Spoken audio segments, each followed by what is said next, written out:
In the last 4 days, I've heard from 3 people that they can't do yoga because it's hard for them to get off the floor. In this practice, we'll work on getting off the floor so that you can do a full yoga practice, meaning standing poses, seated poses, and supine poses. We'll begin seated on the floor.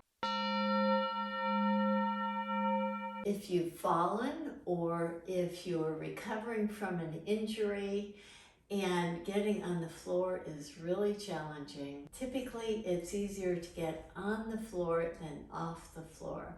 So here's 2 tips for you. When you're seated, extend your legs out. They don't have to be straight.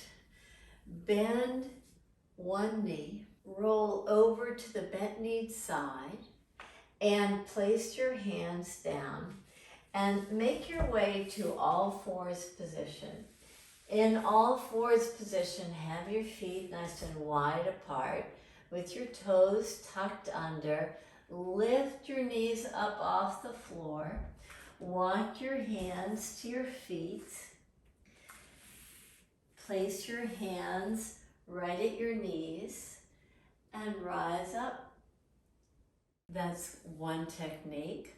Another technique is from whatever seated position you're in on the floor, if you bend your knees and place your hands on the floor so that you can come up to all fours position.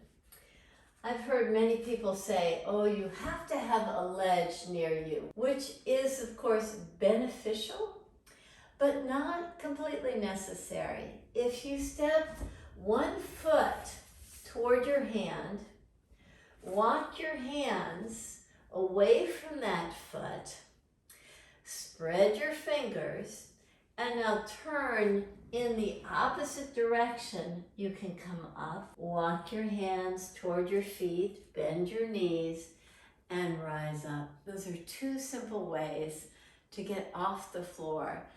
And it's so important to do some yoga work on the floor, some seated positions and some supine positions. So work on getting up off the floor so that you can do a full yoga practice because it's so beneficial for opening the hips.